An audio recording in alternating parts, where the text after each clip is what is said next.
Hey everybody, this is Dream, and we have a 10-game slate on DraftKings and FanDuel today.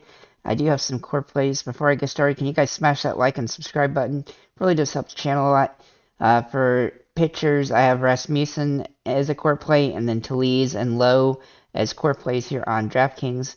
And over here on FanDuel, I have Talese, Lowe, and then Kyle Schwarber in the outfield are my three core plays here.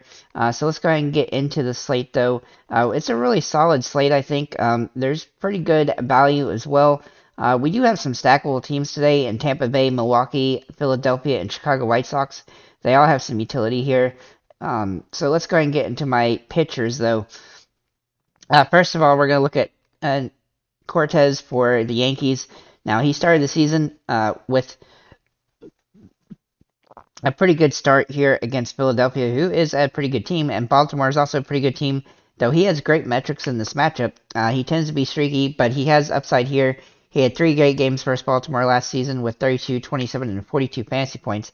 The only catch here is Baltimore's projected to score nearly 4 runs, but that may come later in the game after he comes out, so he is definitely viable on the slate, and he has good K potential here too as the best strikeout guy on this slate.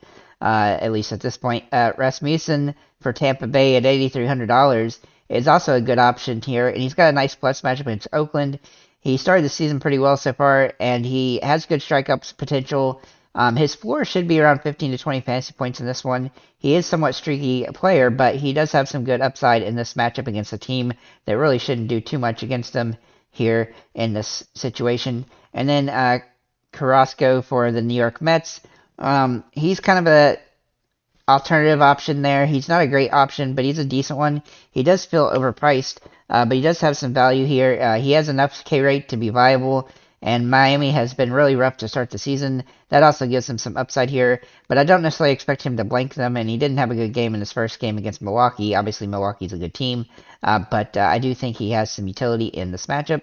And then I kind of have what I would consider to be a Hail Mary play at pitcher here, and Tajon Walker for the Phillies against Cincinnati. Cincinnati is a little bit easier on the road when they're on the road when it comes for pitching help. He's played them twice last year and had 25 and 18 fantasy points against them. He's a good second tier option on the slate. I do think he's got a little bit of risk, but his K rate is decent enough to give him some upside, and he had some good games against Cincinnati last season when it comes to strikeouts as well. So I don't think he's a must play by any stretch of imagination, but he's definitely somebody to consider on the slate. As we look at the catchers, we're going to start with JT Realmuto, and he's actually pretty viable today at his price. He's got a good matchup here against Cincinnati, and he has it is a pretty good matchup. I think he's rosterable today because there's a lot of value that you can kind of mix in, and he's definitely one of the higher price guys that I like in a pretty good position. So he's definitely somebody worth considering.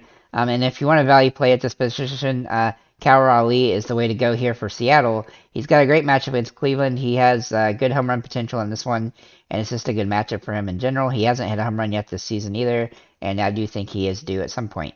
As for first baseman, we're going to start with Pete Alonso. Now, he's very expensive, probably somewhat hard to roster today with that price, and especially because there's so much. There's actually several good options at first base, but he is the top tier option. The park factors aren't ideal though here, but he's just been smashing the home runs already this season. He's got 4 in the last 3 games. Not sure that will continue today, but I do think he has some upside in this matchup. Then we're gonna look at Rowdy Talese, who is my favorite play at this position. Obviously, he's been pretty inconsistent to start the season, but he has home run potential in this game, and he's got a great matchup, and so I definitely think he's a viable option on the slate. And then another good alternative to him is Luke Raley at $2,500. He's hit the ball really well for Tampa Bay when he does play, and so I do look for him to have a potentially good game in this situation. Then we'll look at second base, and we're going to start with Brandon Lowe for Tampa Bay. Obviously a stackable team along with Milwaukee. Both these teams have some good upside here, and he's at a great price and a good matchup for a team that's playing well. I do think he's got some viable upside in this situation, and so he is definitely somebody to consider. Colton Wong for Seattle, also very interesting today, despite the fact he hasn't hit the ball well to start the season. I think he's only got one hit on the year, though he's been walked several times. He does have some upside in this matchup, but he's a little bit harder to roster with the situation, especially in Tampa Bay being so attractive. And then Marcus Semien is kind of a high price play at second base if you want to pay up some. He's got home run potential in this game, and he's a little bit more expensive, but the metrics are solid in this matchup. Then we're going to look at third base here, and we're going to start with Alex Bregman, who I do think is definitely rosterable today in this situation. He hasn't hit a home run yet this season, and his price is still about where it's going to be for most of the year, probably, unless he just goes in a deep slump.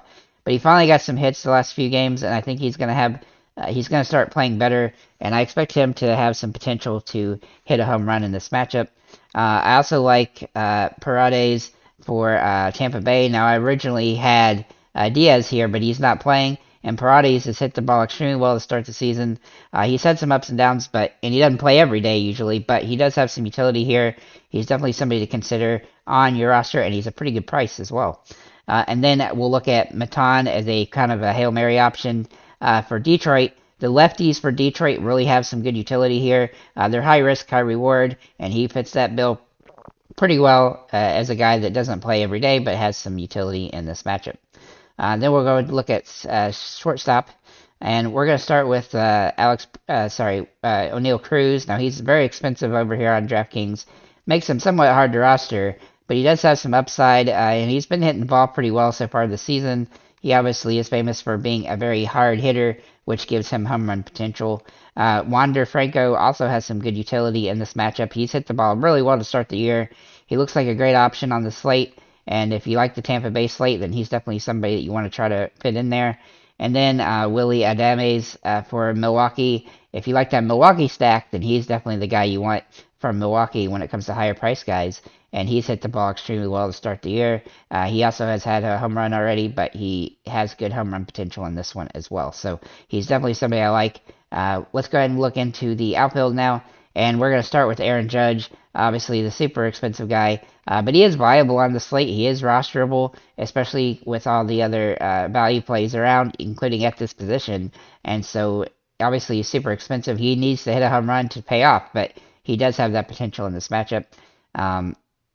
And then we're going to look at Andrew Benintendi, who looks like a really solid play at a price pretty fair here. He hasn't hit a home run yet this season, but he's hitting the ball pretty well, and I think he's got some good viability here for the White Sox, who have a good matchup. Akil Baddoo for Detroit. I really do like the left-handed hitters for Detroit today, which, you don't get to say that often. He doesn't play most games, but when he does play, he does have some potential. He had a really good first game of the season against Boston the other day, and he had 2 hits in that one. I do think he has some potential here in this matchup. Then we're going to look at Winker for Milwaukee. Now, if you like the Milwaukee stack, then he's definitely somebody to consider. He does have home run potential, despite the fact he hasn't hit one yet this season. He's hitting the ball really well, and I definitely think he's viable on the slate. Then we'll look at Riley Green for Detroit, another lefty for them that just looks like he's in a really good spot. He definitely has some utility as a home run hitter as well in this matchup. And then Tommy Pham is kind of a low-end option here at $3,600. He's cheaply priced, and he has home run potential in this matchup and a good situation for the New York Mets. And I have two Hail Mary plays at this position, and Luke Raley, who has some home run potential in this situation. He's hit the ball really well to start the year, and as long as Tampa Bay keeps rolling, then he's somebody to consider. And also Josh Lowe for Tampa Bay at $3,100. He has some nice utility in this matchup as well. So that is what I have here on DraftKings. Let's move over here to FanDuel. And on FanDuel, we definitely have some core plays here in Tellez, Lowe, and Schwarber. But we do have some good pitching options here with Rasmussen, who I really like today on here. He's a good alternative to Cortez, who's a little bit less expensive, but he has an easier matchup. He's got the K rate that's going to be decent enough to be rosterable, but I do think it's a little bit harder for him to score as many fantasy points as Cortez does. Talking about Cortez, I think he has a lot of upside in this matchup. His worst game versus Baltimore last season was 49 fantasy points in 3 games. He's got good metrics for the matchup and the best K metrics on the slate. So I look for a lot of strikeouts there for him against Baltimore. Carrasco is also somebody you could consider. He's very risky on the slate, but he does have some utility here. It's going to be hard for him to score as many fantasy points as Cortez and Rasmussen, but he does have a decent enough K rate, and he has got some utility as he's played Miami 5 times last season, and he did really well in 4 of those games. And then Tajon Walker for Philadelphia, also somewhat interesting today. A little bit high risk, high reward. He's worth a look in a plus matchup. He's pretty risky, but he doesn't have as much upside as some of the other guys I mentioned. But he does have a decent floor in this situation. At catcher and first base, we're basically going to be looking at Pete Alonso, who's at $3,900. He's just hit the ball extremely well to start the season. Obviously, has had 5 home runs. He's definitely worth taking a look at. I really like Rowdy Tellez today. He's very underpriced here on DraftKings or on FanDuel, and so he's definitely viable and helps you pay up at other positions. And I also like JT Realmuto here for Philly. Obviously, you don't need to use a catcher on FanDuel like you do on DraftKings, but if you want to use one, he would be the guy to do it with. Then we're going to look at second base here, and Brandon Lowe is my top play at this position on FanDuel. He has really good metrics here. He's had this pretty good start to the season. He has hit a home run the last game he played, and I expect him to have some home run potential in this game as well. Then we'll look at Marcus Semien for Texas. He's a good, solid play here. He hasn't hit the ball particularly great so far this season, but he does have some utility here, and he does have home run potential, and he has some nice upside. And then if you just want to really kind of a Hail Mary value play, Colton Wong has some utility here. Despite the fact he hasn't hit the ball well so far this season, he does have some matchup potential in this situation and home run potential. At third base, there's really only a couple guys to consider here. Obviously, I thought that Yandy Diaz was going to play, and it turns out he's not. And so with him being out, we're going to be looking at Alex Bregman as a top option at this position. He has some really good upside here. And I can't find him here. Okay, and he's also underpriced on this slate on the site, so he has some really good utility here. Jose Ramirez, also very interesting for Cleveland. He's got some nice upside here, especially the fact that he can switch hit. That gives him some advantage in this situation for Cleveland. I do like Cleveland today, but it's kind of a risky situation, except for the switch hitters.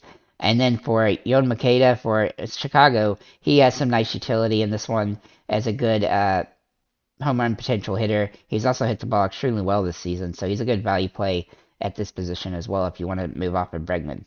And then at shortstop, we're going to start with O'Neal Cruz. Now, O'Neal Cruz has hit the ball extremely well to start the year. He's had, for him at least, and he has home run potential in this matchup. He definitely has some viability with his price being this cheap.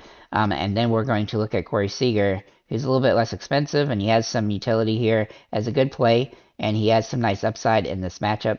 Then we'll look at Wander Franco, who has home run potential in this one. He's priced up a little bit more than some of the other guys here, but he has some good utility. He's also hit the ball extremely well this season to start. Willie Adames, from Milwaukee. He is a really good option if you do a Milwaukee stack over here. He has some nice upside in this situation. Then we're going to look at our outfielders, and obviously we're going to start with Aaron Judge. Now, there's a couple different ways you can go here, but Aaron Judge is definitely a way. He's actually not super expensive compared to what he is on DraftKings, and so I do think he has some viability here, though he does need a home run to pay off.